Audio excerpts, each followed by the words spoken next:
Yeah, I want to thank God that he does go before us and he does come alongside us and he does want to travel every single day with us. He wants to be there throughout whatever we're going, to look after us and to keep us safe. And thank you, Lord, for that. Okay, guys, if you want to grab a seat or a bit of floor or a leaf. Just before Scott comes to speak, I just want to draw your attention to this. Some of these on the coffee bar up there. Just little adverts about something that's happening at the Hub in Minch on the 26th of October, which is Friday week, a week on Friday. The Bean Baker Band Concert. £3 entry. It's going to be a fantastic evening, so pick up one of those and come along on that Friday evening to that. Okay, it gives me great pleasure to introduce our guest speaker for the evening. Mr. Scott Coles.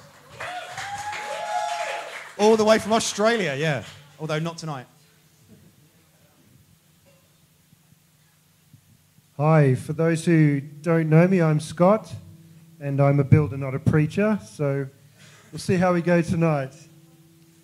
As you can see, autumn has come to the Hub, and tonight's talk is about autumn. Who here likes autumn? Anyone? Why do you like autumn? Adele, why do you like autumn? Good reason. Anyone else? I saw some hands up the back. You like conkers? Yeah. Awesome. Anything else? Anyone else like autumn for a particular reason? Colours, yeah. I love the colours. I love autumn. I'm an outdoors person. I've always worked outdoors, and I hate being cooped up. I love the cold nights, I love the foggy mornings, the clear days, and especially the leaf colours. Does anyone here know how leaf colour happens? You do? It sort of is. That's pretty close. I'm going to give you a very, very quick science lesson, very basic one. My background is in horticulture, so I'm fascinated by this sort of stuff. The leaf colours are there all the time. You probably don't know this, but the leaf colours are there all through spring, all through summer. It's just that they're masked by chlorophyll, which is the green colour. And what happens in autumn is that phosphates are produced, and they start to break down the sugars in the leaf, and the chlorophyll drains away, and you're left with the colours that are there behind. So the yellow and the orange colours are the same thing that's in your carrots and your oranges and stuff. It's carotenoids, and they give us all the oranges and yellows. And then during autumn, another chemical called anthocyanin is produced, and that gives us our red colours.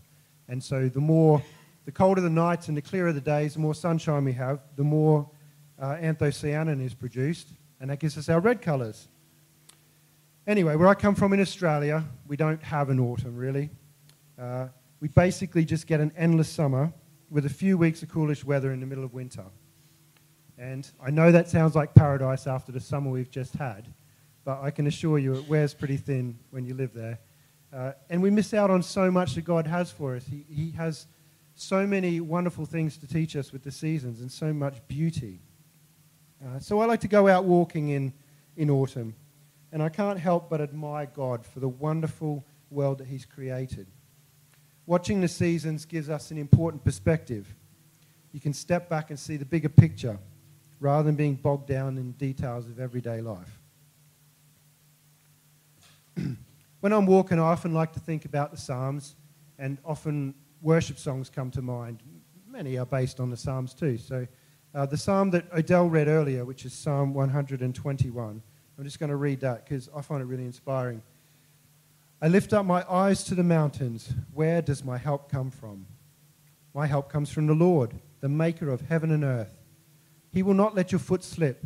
He who watches over you will not slumber. Indeed, he who watches over Israel will neither slumber nor sleep. The Lord watches over you. The Lord is your shade at your right hand. The sun will not harm you by day, and the moon by night. The Lord will keep you from all harm. He will watch over your life. The Lord will watch over your coming and going, both now and forevermore.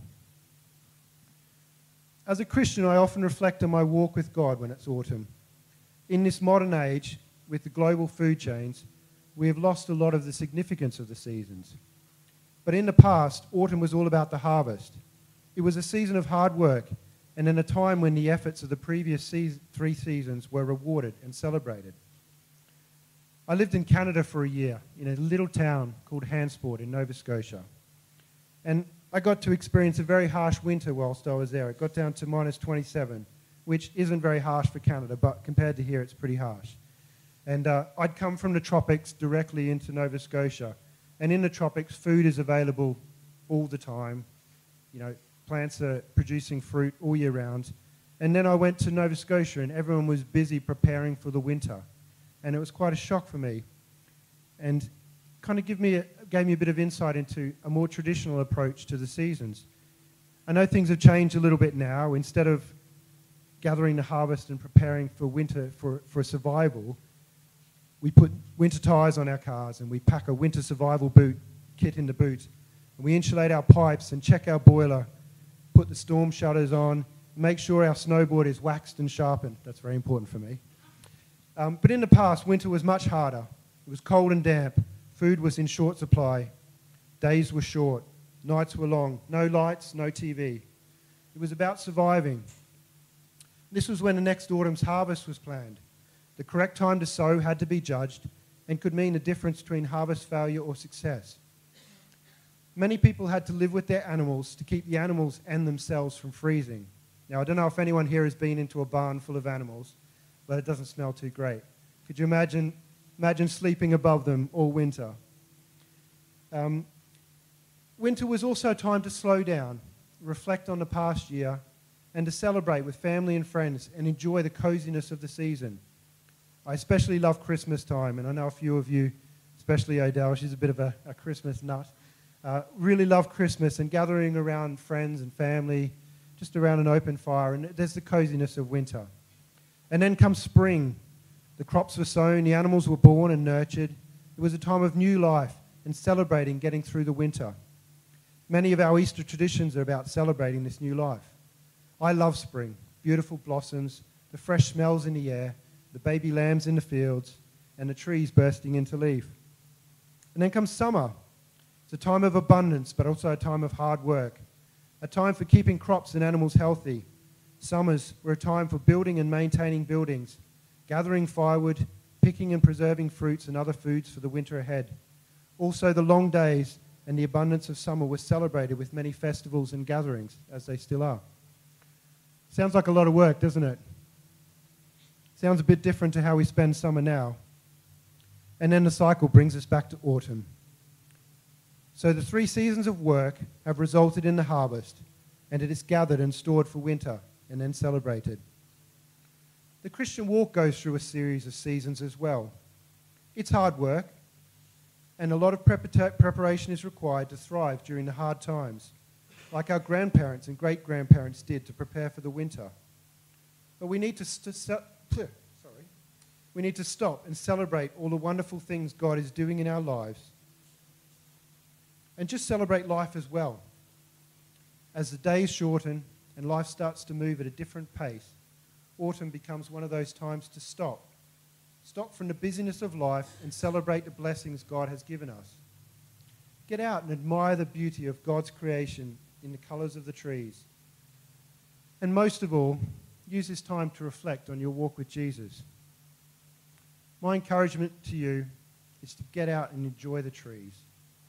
Get away from the TV, get away from the computer. Just go for a walk by yourself. Admire God's handiwork and pray as you walk, asking God to fill you afresh so that you can get through the winters of life. Thank you.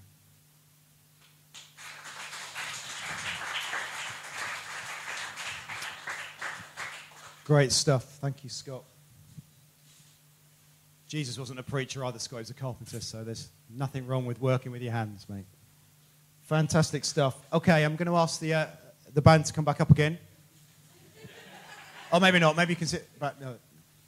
It's too late now. That's it. We're here.